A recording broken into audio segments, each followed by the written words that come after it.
भवन्तु सुखिनः।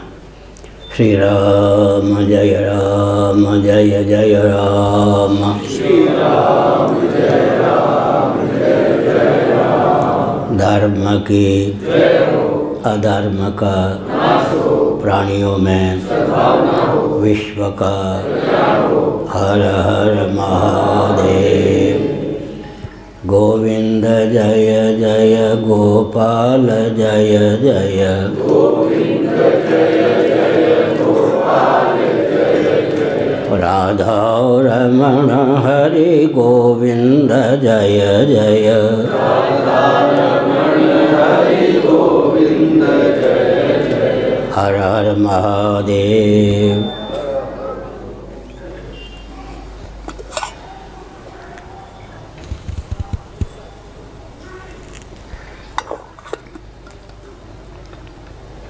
सज्जनों, विद्या और कला दोनों का बोध ग्रंथागार के माध्यम से होता है। आजकल की भाषा में साइंस और आर्ट। याज्ञवल्क्य की स्मृति में 14 विद्या का वर्णन है, शिव पुराण में 18 विद्या का वर्णन है, सीतोपनिषद में 24 विद्या का वर्णन है, शुक्र नीति में 32 विद्या का वर्णन है, श्रीमद् भागवत और शुक्र नीति आदि में 64 कलाओं का वर्णन है। जीवन में विद्या और कला का सन्निवेश होने पर जीवन की उपयोगिता सिद्ध होती है और जीव कृतार्थता के मार्ग पर अग्रसर होता है। अतः ग्रंथागार का बहुत महत्व है। अपने अधिकार और अपनी अभिरुचि में तालमेल बैठाकर ग्रंथों का उपयोग और विनियोग करना चाहिए। गुरु गोविंद और ग्रंथ, इन तीनों का आलंबन लेने वाला च्युत नहीं होता है। अपने जीवन में अंतिम सांस तक गुरु गोविंद और ग्रंथ का आलंबन होना ही चाहिए। जो सिद्ध बन के घूमते हैं वे प्रायः गुरु गोविंद और ग्रंथ तीनों से च्युत होते हैं। चेले और चेली के प्रति आकृष्ट इतना हो जाते हैं, न उनको गुरु की आवश्यकता रह जाती है, न गोविंद की न ग्रंथ की। ऐसे व्यक्ति संत वेश में आकर भी पतन का मार्ग ही प्रशस्त करते हैं। अंतिम सांस तक गुरु गोविंद और ग्रंथ से अपने आप को संलग्न रखना चाहिए।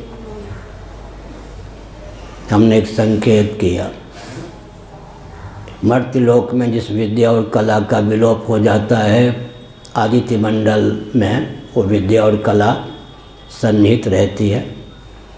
मनवंतर की प्राप्ति होने पर पूर्व मनवंतर की विद्या और कला का विलोप होता ही है। उस समय के जो ऋषि मुनि होते हैं, तपोबल से वे आदित्य की उपासना करके लुप्त विद्या और कला को उद्भासित करते हैं। शास्त्रों के आधार पर यह तथ्य सिद्ध है। आदित्य को ही हिरण्यगर्भ कहते हैं, सूर्य कहते हैं, ब्रह्मा कहते हैं। इसलिए आदित्य मंडल में सब प्रकार की विद्या और कला सुरक्षित रहती है। शुक्र नीति के अनुसार वाणी के उपयोग से विद्या की सिद्धि होती है। मूक व्यक्ति, गूंगा जिसको कहते हैं, वह भी जिस कार्य का संपादन कर सके उसका नाम कला है। चटाई आदि बिना कला के अंतर्गत है। वाग विन्यास के बिना जिसकी सिद्धि न हो, शुक्र नीति के अनुसार उसी का नाम विद्या है। विद्या और कला दोनों से समन्वित जीवन होना चाहिए। हमारे जीवन में विद्या और कला दोनों को उद्भासित करने की क्षमता है। ज्ञानेंद्रियाँ भी हैं, कर्मेंद्रियाँ भी हैं। ज्ञानेंद्रियों के माध्यम से विद्या को हम प्राप्त कर सकते हैं और कर्मेंद्रियों के माध्यम से कला की निष्पत्ति होती है। हमारा जो अंतःकरण है, श्रीमद् भागवत के 11 स्कंद के अनुसार ज्ञान कर्म उभयात्मक है, अर्थात विद्या और कला दोनों का उसमें सन्निवेश होता है। इतना मैंने संकेत किया। मेरा ध्यान गया, आप प्रशंसा मत समझिएगा। मेरी कठिनाई यह होती है कि मैं कुछ अनुभूति बोलूं तो मन में संकोच होता है, लोग ये न समझें अपना प्रभुत्व बगा रहे, और ना बोलूं तो जिनकी कृपा से मुझे कुछ मिला, बहुत कुछ मिला, सब कुछ मिला, उनके प्रति कृतज्ञता न ज्ञापन करने पर मन में बेचैनी रहती। आप में से अधिकांश व्यक्ति जो पुराने हैं मेरे स्वभाव को जानते हैं। इस जीवन में जब मैं Tibbia college Delhi higher secondary school का विद्यार्थी था तो एक दिन ध्यानावस्था में भगवान सूर्य ने अनुग्रह किया। एक वाक्य में ही उन्होंने अध्यात्म का बोध प्रदान किया, उसकी निष्ठा भी प्रदान की। इसलिए मैं सूर्य भगवान के प्रति कृतज्ञ रहता हूँ। दिल्ली पुरी की बात है, मैं शंकराचार्य के पद पर भगवत कृपा से प्रतिष्ठित था। रात्रि बीतने पर छत्तीसगढ़ की यात्रा होनी थी। उन दिनों मेरा स्वभाव था, कंप्यूटर से पाला नहीं पड़ा था तो मैं रात्रि में विद्युत को बंद कर देता, कुर्सी पर बैठकर कुछ अकेले में रहता। मैंने एक देखा कि विचित्र दृश्य मुझे दृष्टिगोचर हुआ। आदित्य मंडल, जिसको सूर्य मंडल कहते हैं, वहाँ से लेकर मुझ तक एक रश्मियों का जाल मुझे दिखाई पड़ा, जिसने मुझे अपने चपेट में ले लिया। जैसे मछुआरे अपने जाल के चपेट में मछलियों को फंसा लेते हैं, मैंने मन ही मन, वाणी से नहीं, मनोनिष्ठ वाक्य के द्वारा प्रश्न किया, आप कौन हैं? मन में ही उत्तर प्राप्त हुआ कि हम गणित के परमाणु। हमने कहा कि आप हमारे हृदय में समाहित हो जाइए, जब जब मैं स्मरण करूं तब तब आप प्रकट हों। तो भगवान सूर्य की कृपा से लगभग गणित की 1,00,000 पृष्ठों की सामग्री मन में सन्निहित। सूर्य भगवान की कृपा हुई या नहीं। अध्यात्म विज्ञान भी, कुछ गुरुदेव तो सब कुछ, लेकिन दिल्ली में विद्यार्थी जीवन में मैं जब था, अध्यात्म विज्ञान भी जीवन में भगवान सूर्य से प्राप्त हुआ है। और गणित का दुर्लभ विज्ञान, लगभग 1,00,000 पृष्ठों की सामग्री ऐसी है जो इस भूलोक में, भूमंडल में नहीं है, वो भी भगवान सूर्य की कृपा से। अतः देवाराधन जीवन में होना चाहिए। गुरु ग्रंथ और गोविंद के प्रति आस्थान्वित होकर प्रयास करना चाहिए कि जो ज्ञान विज्ञान या विद्या कला विलुप्त है मर्त्यलोक में, भगवान की कृपा से उसे उद्भासित करें। हमने एक संकेत किया, यहाँ जो भी विद्या और कला विलुप्त होती है आदित्य मंडल में जाकर सन्निहित होती है, और जो मनीषी होते हैं उपासना के बल पर मर्त्यलोक में, विशेषकर बृहद भारत में, उस विद्या और कला को पुनः उद्भासित करते हैं।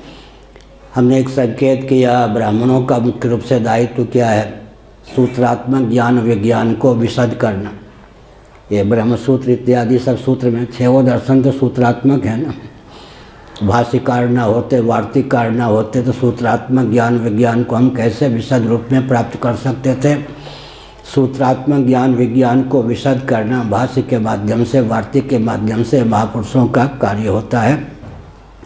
विशद ज्ञान विज्ञान को सूत्र शैली में अभिव्यक्त करना और तपोबल से विलुप्त ज्ञान विज्ञान को उद्भासित करना। श्रीमद् भागवत महाभारत आदि का अनुशीलन करें। किसी कारण से गुरु कुपित हो गए, मेरे द्वारा प्रदत्त विद्या लौटा दे। योग बल से उन्होंने वामन के माध्यम से विद्या तो लौटा दी, 33 शाखा, वो सब की ओर मैं संकेत करता हूँ। अब विद्या विहीन होकर शिष्य ने सोचा मूर्ख ही रह जाऊँगा। आदित्य की उपासना, भगवान सूर्य की उपासना से वह दुर्लभ विज्ञान प्राप्त किया जो उनके गुरु के पास भी नहीं। तो हमने एक संकेत किया कि विद्या और कला से समन्वित जीवन, जिसके जीवन में विद्या नहीं, जिसके जीवन में कला नहीं, वो वास्तव में जीवन जीता हुआ भी शव के समान है। अतः जीवन में विद्या और कला का सन्निवेश होना चाहिए। सकल विद्या और कला का सन्निवेश भगवान शिव इत्यादि में है। उनकी आराधना के द्वारा विद्या और कला को उद्भासित करने की आवश्यकता है। आजकल जो भी ये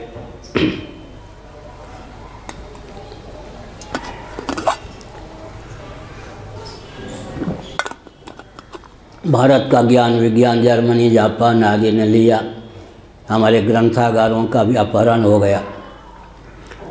पूरी पीठ के 145 में माननीय शंकराचार्य, जिन्होंने विश्व को वैदिक मैथमेटिक्स दिया, कई खंडों में उन्होंने ग्रंथ लिखा था। मेहता परिवार एक गुजरात में था, विश्वासपात्र समझकर उन्होंने गणित के कई वॉल्यूम रखा। तस्करी में उस मेहता परिवार ने जर्मनी और जापान को गणित दे दिया। क्योंकि सूत्र थे संस्कृत में, व्याख्या थी अंग्रेजी में, समझना सुगम हो गया। तब मंजुला त्रिवेदी नामक महिला जो स्वामीनारायण संप्रदाय से संबद्ध थी, उसने कहा, गुरुदेव भारती कृष्ण जी महाराज की दीक्षित शिष्या थी, आपके तो गणित के विज्ञान और ज्ञान सब चले गए जर्मनी जापान में। तब उन्होंने मोतियाबिंद की स्थिति में जो वैदिक मैथमेटिक्स लिखा, आज विश्व में उसकी प्रसिद्धि है। मैं संकेत करना चाहता हूँ, पंचपादिका गोवर्धन मठ पुरी पीठ के प्रथम आचार्य की देन है। और शक्तिपात की दीक्षा जहाँ भी विश्व में कहीं है, मधुसूदन तीर्थजी महाभाग जो पुरी पीठ के मान्य शंकराचार्य 142 में, उन्हीं की देन है। पूरे विश्व में आज जो शक्तिपात की दीक्षा है, विमला भगवती उनको सिद्ध थी, उन्हीं की परंपरा में लोगों के पास है। और वैदिक मैथमेटिक्स के बारे में श्री भारती कृष्ण जी महाराज ने एक वाक्य लिखा जिसका अभिप्राय होता है, 3 घंटे नित्य परिश्रम करने पर 20 वर्षों में विश्वविद्यालय के माध्यम से जो गणित का विज्ञान हो सकता है, वैदिक मैथमेटिक्स 3 घंटे व्यक्ति परिश्रम करे तो 1 साल में हो सकता है। 19 वर्षों की बचत तो हो गई है ना। तो ऋषि मुनि यह कार्य करते हैं, विशाल ज्ञान विज्ञान को सूत्र शैली में अभिव्यक्त कर देते हैं और सूत्र के माध्यम से विशाल ज्ञान विज्ञान को मन में उद्भासित रखते हैं। 2 बूंद सेंट के ले लीजिए, इत्र के ले लीजिए, कहने को तो 2 बूंद हैं, लेकिन विचार करके देखें तो कितने पुष्पों का उसमें सन्निवेश हो जाता है। मधुमक्खियाँ मधु बनाती हैं, लेकिन मधु क्या है, पुष्प सार सर्वस्व है। हमारे बस की बात तो नहीं, हमारी जिह्वा में क्षमता नहीं 50 पुष्प को चट कर जाएं, लेकिन मधु बना दें तो निसर्ग सिद्ध विद्या और कला है। मधु बनाने की कला जैसे है वो मधुमक्खी में सन्निहित है, ऐसे ही संतों में एक क्षमता होती है कालक्रम से विलुप्त ज्ञान विज्ञान को तपोबल से उद्भासित करना, सूत्रात्मक ज्ञान विज्ञान को विशद करना, विशद ज्ञान विज्ञान को सूत्र शैली में निबद्ध करना। एक मैं संकेत करना उचित समझता हूँ, जैसे महायंत्रों का उपयोग करने पर श्रम कम होता है, सहयोगी कम लगते हैं और समय भी कम लगता है, इसलिए महायंत्रों का बहुत बड़ा महत्व होता है। श्रम की बचत, समय की बचत, सहयोगी की बचत। इसी प्रकार सूत्र का बन लेने पर श्रम की बचत हो जाती है, सहयोगी की बचत हो जाती है, समय की बचत भी हो जाती है। लेकिन सूत्र के पीछे जो अंतर्निहित भाव होता है उसको समझने के लिए परिश्रम पर्याप्त करना चाहिए। देवाराधन, भगवान की आराधना के बल पर मेधा शक्ति उद्दीप्त होती है। गायत्री मंत्र का भी यही तात्पर्य है।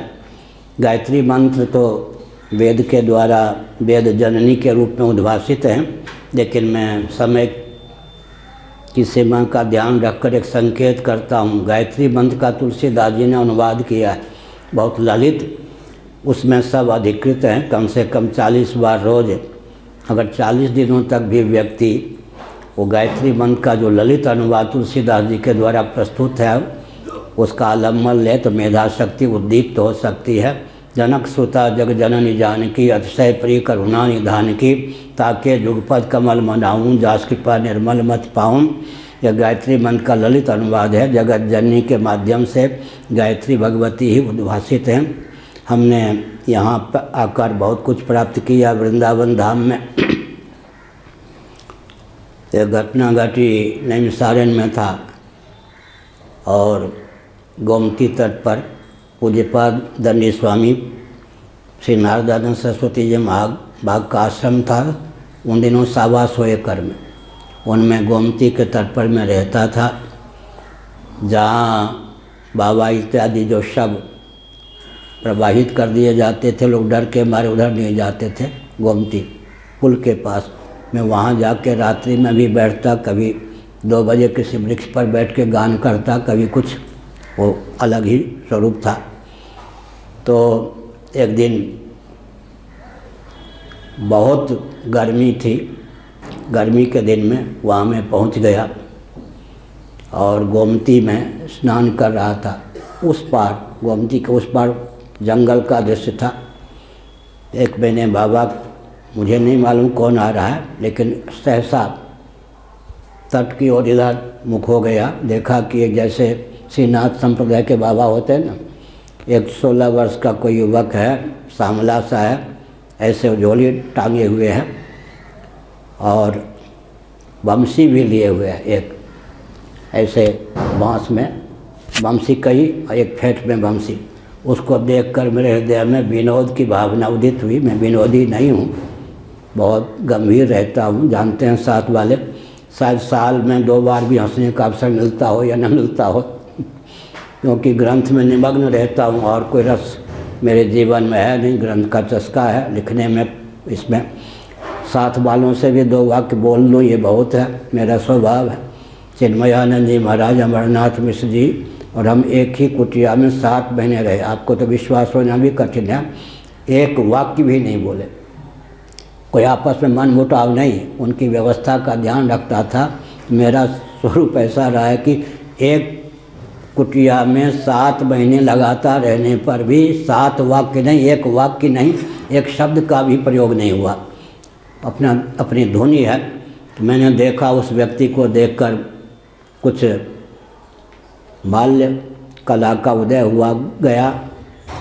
हमने कहा ये बस बंसी दे दो, नहीं यहाँ नहीं, चलो एक छोटा सा वृक्ष था गुलर का, यहाँ बहुत गर्मी लग रही है, तुम भी नंगे पाँव हो, मैं भी नंगे पाँव, वहाँ बैठकर कुछ बात करें। बैठ गया। मैंने कहा कि बंसी दे दो, नहीं ये मेरी बंसी वृंदावन में ही बजती है। आप ये मत समझिए श्री कृष्ण थे, और श्री कृष्ण भावात्मन तो थे ही। ये बंसी मेरी, इनमें से बांस के उसमें जो बंसियाँ कहीं थी ऐसे, इनमें से कोई भी बंसी तुम ले सकते हो, यह बंसी मेरी वृंदावन की सीमा में ही बजती है। मैंने कहा बजा के दिखा दो। मैं भी चाहूँ तो वृंदावन की सीमा के बाहर मैं इसे नहीं बजा सकता। इसकी स्वर लहरी का स्वादन करना चाहते हो तो चलो वृंदावन। कालांतर में मैं वृंदावन आ गया। बंसी की ध्वनि सुनाई पड़ी या नहीं ये तो अलग बात है। तो हमने संकेत किया। क्या संकेत किया? सरस्वती का बीज मंत्र, नागरी प्रचारणी समिति है ना काशी में, उनके जो संस्थापक थे वो पढ़े लिखे नहीं थे पहले। तो भाभी प्रायः बहुत यातना देती, भाई लाड प्यार करते, बहुत उन्हें कष्ट हुआ। तो वो ये अपने मित्र के साथ कोई सिद्ध संत आए थे, उनके पास गए।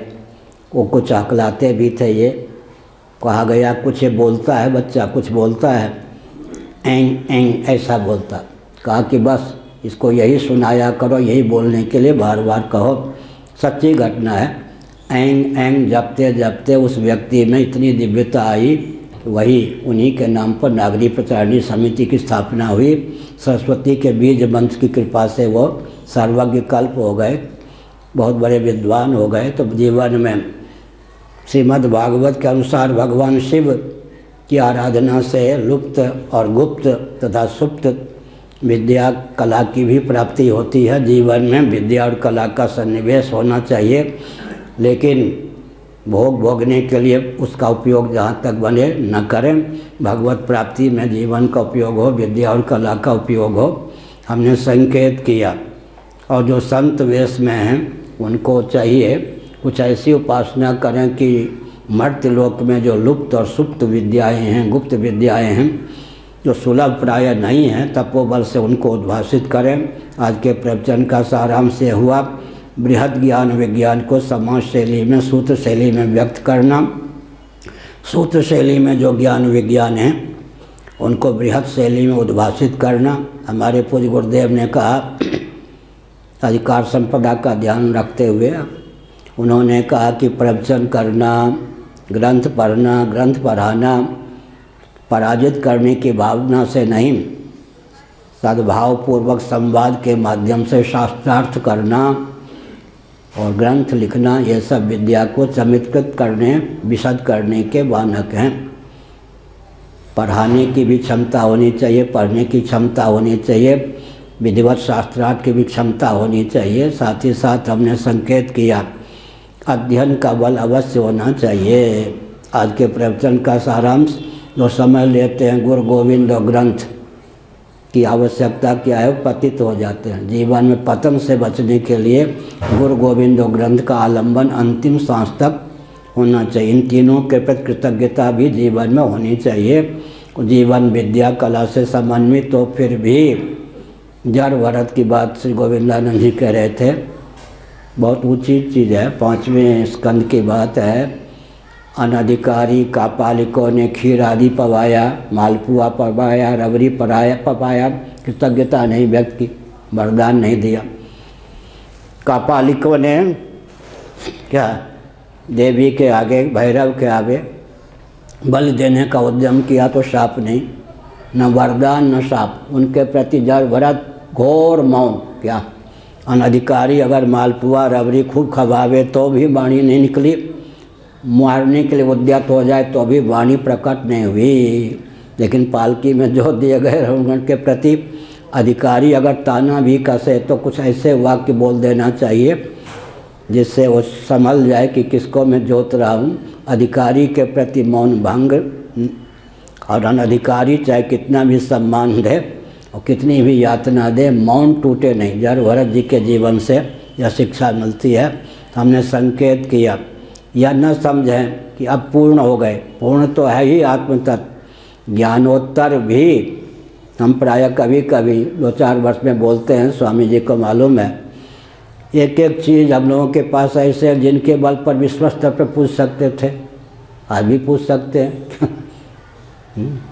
और यदि ज्ञात्वा न पुनर्मोहम, वो ज्ञान भी विज्ञान भी हो, लेकिन हम तो हमेशा लगे रहते। क्या ये नहीं, भूतपूर्व विद्वान मैं संकेत करना चाहता हूँ, ये भूतपूर्व ब्रह्मचारी हैं, प्रशंसा है निंदा। भूतपूर्व कलेक्टर हैं, भूतपूर्व एसपी हैं, भूतपूर्व के मुख्यमंत्री हैं, प्रधानमंत्री हैं, सम्मान मिलेगा। ये भूतपूर्व ब्रह्मचारी है, ये भूतपूर्व तपस्वी है, ये भूतपूर्व क्या है, धर्मात्मा है। सम्मान का द्योतक है या असम्मान का, ये भूतपूर्व तपस्वी है, भूतपूर्व संयमी है। यहाँ अगर भूतपूर्व लग गया तो सम्मान नहीं मिलेगा। इसलिए बड़ा ही निरंतर हो ही न पूरे। ज्ञानोत्तर भी परिश्रम करते हैं महान भाव, तब तो इस प्रकार के ज्ञान विज्ञान दूसरों को दे पाते हैं ना। इस प्रकार के ज्ञान विज्ञान से सारे भगवान वेद व्यास के प्रति कितनी कृतज्ञता व्यक्त करेंगे हम। वो तो कृतार्थ ही थे। अगर उन्होंने पुराणों को न दिया होता, ब्रह्मसूत्र को न दिया होता तो आज हम कहाँ से होते। और एक बहुत विचित्र बात है, ये न समझें कि हम जो ज्ञान विज्ञान दे रहे हैं कोई अधिकारी नहीं होंगे। द्वापर के अंतिम चरण में, कलयुग के प्रारंभ में, द्वापर और कलि के संधि में भगवान वेद व्यास ने इतने पुराणों की रचना की, ब्रह्मसूत्र की रचना की। इसका मतलब कलयुग में भी अधिकारी मिलेंगे तभी तो। आप जो ग्रंथ लिखते हैं कोई समझ नहीं पाएगा, कौन समझ पाएगा, ये सब चिंता नहीं। भगवान प्रेरित करते हैं तो जो ग्रंथ होता है उसका आस्वादन खंडन खंड फाद चित सुखी अद्वैत सिद्धि को पढ़ने वाले, समझने वाले विश्व में 100 व्यक्ति हैं तो भूमंडल का हो भाग्य समझ। हमारे ऋषियों ने खंडन खंड खाद चित सुखी अद्वैत सिद्धि ये सब दिए नहीं। कलयुग में ये सब जो ग्रंथ बने, अगर विचार करके देखें तो पूरे भूमंडल में 100 व्यक्ति भी ऐसे नहीं होंगे जो इन ग्रंथों को लगा सकें, लेकिन उनकी उपयोगिता है। इसलिए हमने संकेत किया, क्या संकेत किया, तपोबल से जो विद्या और कला मर्त्य लोक में भी विलुप्त हो उसको उद्भासित करने की आवश्यकता है। और स्वामी जी को, इनको निकेश जी को मालूम है, हम तो प्रायः आह भरकर कहते हैं, ये नहीं लगता किससे क्या मिलेगा, रुपया मिलेगा, धन मिलेगा, कोई माला मिलेगी ना, मैं क्या दे जाऊं, सांस, अंतिम सांस से पहले मैं क्या विश्व को दे जाऊं। देने की भावना, लेना है तो गुरु गोविंद ग्रंथ से लेते हैं, लेकिन देने के लिए मैंने विश्व को क्या दिया। कभी कभी एकांत में विह्वल हो जाता हूँ, रोता हूँ। अभी तो भारत अखंड नहीं हुआ है, मानसरोवर लेना ही है, समझ गए ना। इसका मतलब मनोबल से एक रूप धारण करके चीन की सीमा पर युद्ध करता हुआ भी मैं होता हूँ, पाकिस्तान की सीमा पर भी होता हूँ। ये नहीं कि सिद्धि है, लेकिन मनोबल से वहाँ भी होता हूँ। भारत को अखंड करने की भावना और गुप्त कला तथा विद्या को भी ख्यापित करने की भावना, अपना जीवन समष्टि के हित में प्रयुक्त और विनियुक्त हो। एक वाक्य, 2 वाक्य कहकर मैं वाणी को विराम देना चाहता हूँ। समष्टि और व्यष्टि, ये मुस्लिम तंत्र, क्रिश्चियन तंत्र, कम्युनिस्ट तंत्र भी केवल व्यष्टि परायण हो जाता है, पिटता है। आज हिंदुओं की अपेक्षा मुस्लिम तंत्र, क्रिश्चियन तंत्र, कम्युनिस्ट तंत्र में ऊर्जा अधिक है। ये एक होने पे दहाड़ देते हैं तो हजारों हिंदुओं की बोलती बंद हो जाती। क्यों? वसुधैव कुटुंबकम हमारा सिद्धांत है। महोपनिषद के 6ठे अध्याय का वचन है वसुधैव कुटुंबकम, यह श्रुति है। सर्वे भवन्तु सुखिनः सर्वेषां मंगलम भूयात्, गरुड़ पुराण के अंतिम अध्याय का अंतिम श्लोक यह है। सिद्धांत तो हमारा सर्वे भवन्तु सुखिनः का है, वसुधैव कुटुंबकम का है। स्थिति क्या है? इसलिए स्थिति पर विचार करनी चाहिए। मुस्लिम तंत्र का जो व्यक्ति, मैं मुसलमान होता हुआ शेख सैयद मुग़ल पठान हूँ, इधर क्रिश्चियन तंत्र में 1100 भेद हैं, लेकिन क्रिश्चियन तंत्र में जन्मा हुआ व्यक्ति, मैं क्रिश्चियन होता हुआ अमुक खेमे का हूँ।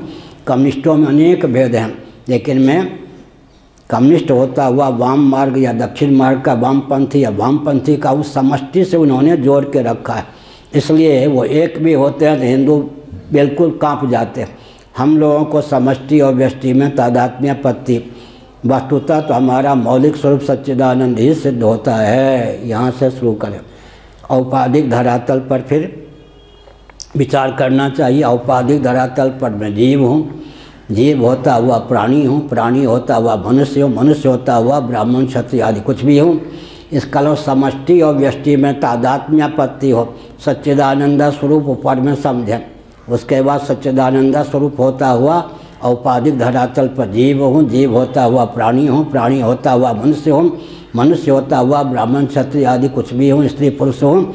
समष्टि और व्यष्टि दोनों में तादात्म्यपत्ति के बल पर अपार बल और वेग की प्राप्ति होती है। ऐसा व्यक्ति विश्व को सब कुछ देने में समर्थ। संध्या वंदन का लोप हो गया, तर्पण का लोप हो गया, नहीं तो हर एक व्यक्ति के जीवन में दिव्यता की पराकाष्ठा आज भी संभावित है।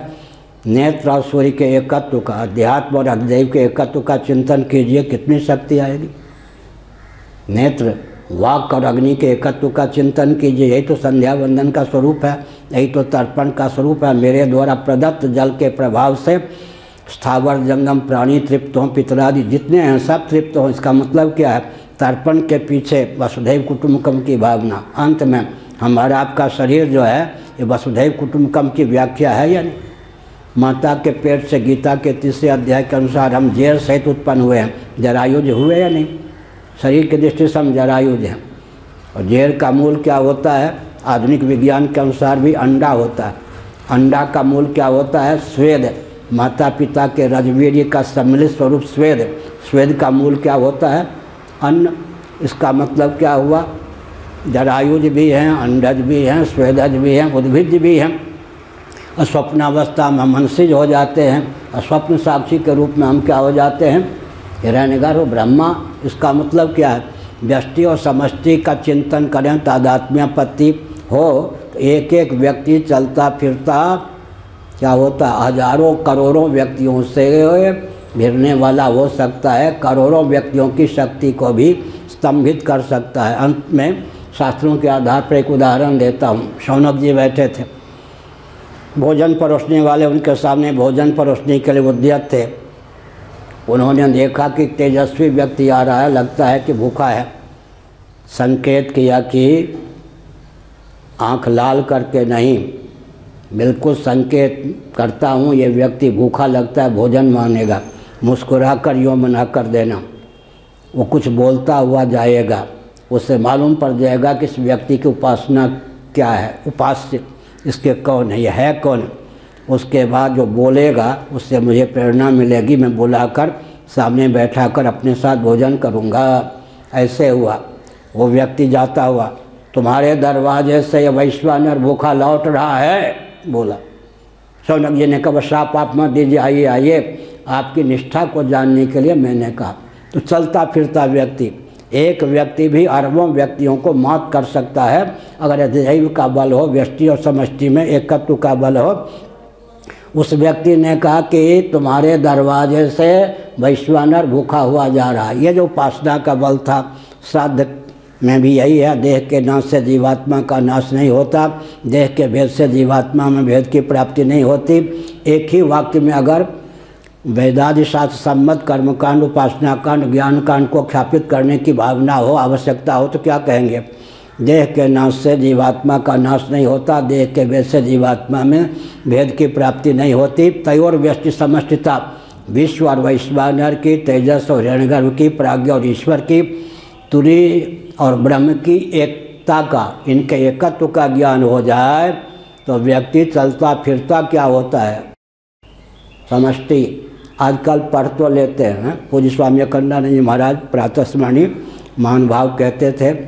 एक व्यक्ति से कहा उन्होंने पंचदशी पढ़ो, 10-15 दिन बाद आके कहा मैंने पंचदशी पढ़ लिया, अब कौन सा ग्रंथ पढ़ने को कहते हैं? भैया हाथ जोड़ता हूँ, सामने से हटो। तुमने 15 दिन में पंचदशी पढ़ ली।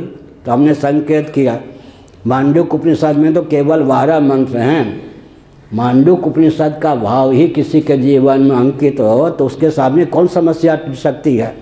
विश्व और वैश्वानर के एकत्व का, तेजस और हिरण्यगर्भ के एकत्व का, प्राज्ञ और ईश्वर के एकत्व का जिसके जीवन में बोध सन्निहित है, तुरी और ब्रह्म के एकत्व का जिसके जीवन में बोध सन्निहित है, उसके सामने कौन सी शक्ति टिक सकती है? किसी से लड़ना भिड़न का उसका स्वभाव नहीं। लेकिन हजारों एटम बम लेकर के कोई आ जाए, काल भी उसके सामने आ जाए, काल भी मुक्की खाने के लिए बाध्य होगा। ऋषियों ने हमको सब कुछ दिया है, ज्ञान विज्ञान। बहुत से ग्रंथागार जलाए गए। हमारे स्वामी जी ने बताया ना, दुष्ट राज ब्राह्मण कुल में उत्पन्न प्रचंड ने क्या किया? नेपाल में ग्रंथागार, काठमांडू में ग्रंथागार को जला दिया कुछ साल पहले। हमसे बहुत डरता है, नाम सुन के डरता, सामने नहीं आता। अरे उन ग्रंथों ने क्या बिगाड़ा भाई? हम तो अपने सिरहाने के पास पूर्व पक्ष के ग्रंथ रखते, कभी हम जलाते हैं क्या? पूर्व पक्ष के ग्रंथ भी हम अपने सिरहाने के पास रखते हैं, बगल में रखते हैं। ग्रंथागार ने क्या बिगाड़ा? हमारे करोड़ों ग्रंथ जला दिए गए, फिर भी इतना वैदिक वाङ्मय हमारे पास सुलभ है कि एक व्यक्ति एक जन्म में उनका अध्ययन नहीं कर सकता। अंत में एक संकेत करता हूँ, आजकल बहुत बीमारी चली है। गोविंदानंद जी महाराज एक ग्रंथ कोई होता ना, देखिए तो गुरु ग्रंथ साहब बहुत अच्छा, गुरु ग्रंथ साहब में तो अनेकों ग्रंथों का उल्लेख है या नहीं? एक ग्रंथ वाले सब पंथाई हो जाते हैं।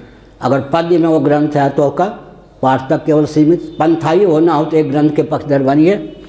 हमारे यहाँ एक व्यक्ति ऐसा 108 कमरों का भवन बनाया। बेटे पोते इतने नालायक हुए, उन्होंने कहा पिताजी के सर में क्या फजूल बातें आ गई थी। 4 कमरे पर्याप्त थे, 108 कमरे, 1008 कमरे बनाने की क्या आवश्यकता थी? इसी प्रकार लोग कहते एक ही ग्रंथ पर्याप्त होता, इतने ग्रंथों की क्या आवश्यकता? भाई 32 विद्या 64 कला का प्रतिपादन एक ग्रंथ के माध्यम से हो जाएगा क्या? थोड़ा विचार कीजिए। प्राइमरी का गणित भी गणित होता है, MSc का गणित भी होता है। हमारी समृद्धि को लेकर ही हमको तरस आती है, हम कोसते हैं। एक ग्रंथ ही पर्याप्त था, एक ग्रंथ सुन लो, गीता का अर्थ लग जाएगा एक ग्रंथ से। पूरा महाभारत पढ़ना पड़ेगा, पूरा महाभारत का अर्थ लग जाएगा क्या? तो हमने संकेत किया हमारी समृद्धि के प्रति भी हमारे हृदय में कोसने की प्रवृत्ति हो गई है। तो आज के प्रवचन का सारांश, जीवन में वह बल और वेग होना चाहिए कि विद्या और कला के माध्यम से स्वयं अपने जीवन को उल्लसित करें। व्यष्टि और समष्टि में तादात्म्य पत्ति के विज्ञान से एक एक व्यक्ति अरबों व्यक्ति से जूझने की क्षमता रखे। मैं बोल क्या रहा हूँ? हमें बुलवाती है कोई शक्ति। अभी जो हमारे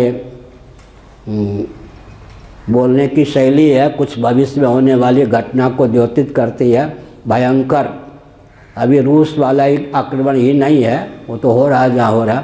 भयंकर युद्ध की घाटी, मौत की घाटी सामने आने वाली है। इसलिए उसकी तैयारी के लिए हमको आपको हर प्रकार से सावधान रहना चाहिए। और अंत में हरिबुद्धि संहिता, सूत संहिता का अध्ययन कीजिए। सुन रहे ना सबनाना जी? हरिबुद्धि संहिता, सूत संहिता का अध्ययन कीजिए। जितने शस्त्र होते हैं ब्रह्मास्त्र इत्यादि सब गायत्री मंत्र के अनुलोम विलोम से होते हैं। गायत्री मंत्र के अनुलोम विलोम से ही ब्रह्मास्त्र इत्यादि बनते हैं, सब मांत्रिक होते हैं। एक मांत्रिक व्यक्ति जिसको ब्रह्मास्त्र इत्यादि की विद्या प्राप्त हो, प्रयोग करने की क्षमता हो, एक तिनके पर भी ब्रह्मास्त्र का उपयोग कर सकता है। पाशुपतास्त्र, भगवान श्री कृष्ण की कृपा से अर्जुन को पाशुपतास्त्र मिला था। महाप्रलय के समय भगवान शिव जिसका उपयोग करते हैं।